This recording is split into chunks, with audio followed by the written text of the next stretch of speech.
समस्त को नमस्कार।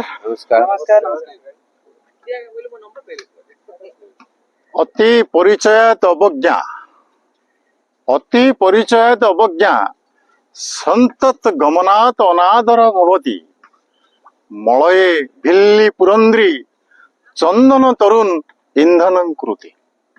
अति परिचयात अवज्ञा संतत गमनात् अनादर भवति मलये भिल्ली पुरंद्री चंदन तरुण इंधन कृति। अत्यंत परिचित हवा बा बारंबार जनक पाखक जीवा बंधु घर को जीवा बारंबार बेसी सहित टाइप रहिबा हेले अवज्ञा हब।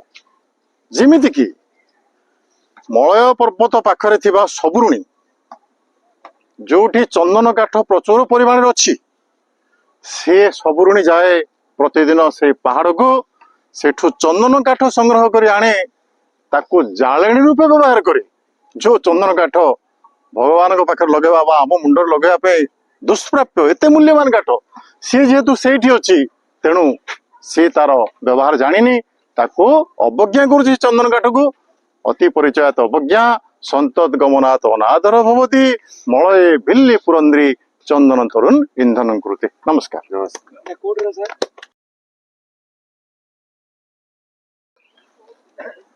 जय Jagannath. Today's thought of the day: knowing your own darkness is the best way to dealing with others dark days. Friends, आमे आमर जो कमिया अच्छी आम भितर जो जो किसी आम पाखे बदगुण अच्छी आमे सेटा जदि जानिबा प्रथमे दरकार जानिले ताको आमे रेक्टिफाई करि परिबा। आम पाखे जो अवसाद अच्छी आमे ताको तार कारणटा खोजिबा दरकार प्रथमे तेबे जाकि आमे अन्यर दुखटा को बुझी परिबा आ अन्य भितर कौन घटुची ता पई गोटे सफल किसी गोटे ताको रास्ता देखै परिबा। जेतेबेले पर्यंत आमे निजर डार्कनेस ता जानि नहिंती आम भितर कौन अछि आमे अन्य मानक केबे मध्ये सहाय्य करि परिबा नाही। सेति पई साथी माने प्रथमे निजको निजे आमे कोन आजिकली एम्पैथेटिक हेबा पड़िबो। सिंपैथी देखैबा अदर प्रति किंतु एम्पैथेटिक जदि गोटे साथीर किसी प्रॉब्लम अछि प्रथमे आमे भाबिबा से प्रॉब्लम न जदि मते आस्तांदा how could I have deal with that situation से सिचुएशन ता मु कोन उपाय रे मु करि परिबी डील सेटा निजे भाबिबी तेबे ताको देबी उपदेश सामना वाला को तेबे सेटा ता प्रति कार्यकारी हबो नले otherwise it will become a normal advice. जय जगन्नाथ। उपस्थित जग परिवार समस्त सदस्य भाई मान को शुभेच्छा अभिनंदन। आज तो मते प्रस्ताव रखिले विष्णु भाई गोटे कवि सम्राट उपेन्द्र भंजनकर कविता टिके उपस्थापन करिया। कि बड़ हे बानुपति किय बा इंद्र संपत्ति सर्व सुख उत्पत्ति स्थान दंपति पांडवे घेनी द्रौपदी सीता घेनी रघुपति मानि नथिले विपत्ति हेला प्रापति नासई विरह तपति मार सर कुशे बाला इंद्र गुपति। यार अर्थ है कवि सम्राट उपेन्द्र भंज प्रेम सुधा नीति रे उपस्थापन करछंती पृथ्वीर जेते सुख सब दाम्पत्य जीवन रे मिलता है। जने पुरुष पाखरे सबु सामर्थ्य थिले मध्य से गोटे जगह रे हार मान थाए जेतेबेले से कंदर्प सहित युद्ध करुथाए।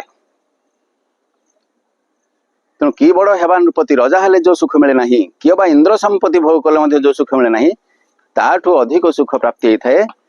सर्व सुखर उत्पत्ति स्थान होची दाम्पत्य जीवन। सर्व सुख उत्पत्ति स्थान दंपति जो पांडव माने वनवास करने जाइथिले मध्य द्रौपदी को सांगर नहीं छाड़ी नथिले। प्रभु श्रीराम वनवास को जाइथिले मध्य सीता को सांगर नहीं जाइथिले छाड़ी कि छाड़ी नथिले। तेणु दाम्पत्य जीवन सुख को से पाइबा पई सब कष्ट को से सहय करने को पाइथिले जाइथिले। तेणु दाम्पत्य जीवन ही सबुठु श्रेय एवं सुखदायक। जेतेबेले स्त्री पुरुषटीए कंदर्प सहित युद्ध करुला बेले असहाय अवस्था थाए सेतेबेले ता स्त्री ता धर्मपत्नी ତାକୁ ସେଠି ସାହାଯ୍ୟ କରିଥାଏ, ତା ଆଗରେ ଆସି ଠିଆ ହେଇଯାଇଥାଏ। ସେ କନ୍ଦର୍ପ ସହିତ ଯୁଦ୍ଧ କରେ, କନ୍ଦର୍ପ ସେଠି ହାର ମାନିଥାଏ ଏବଂ ମୁହଁ ଲୁଚେଇ ଚାଲି ଯାଇଥାଏ।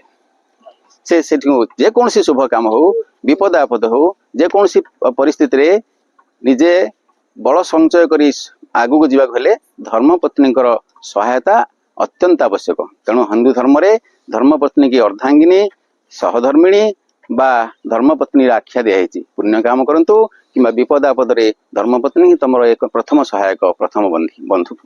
ତେଣୁ ଆଜି ସେଇ ପ୍ରଭୁ ଶ୍ରୀରାମ ସମସ୍ତଙ୍କର ଦାମ୍ପତ୍ୟ ଜୀବନ ସୁଖମୟ କରନ୍ତୁ, ସମସ୍ତଙ୍କର ମଙ୍ଗଳ ବିଧାନ କରନ୍ତୁ। ଜୟ ଶ୍ରୀରାମ। କେବଳ କଥା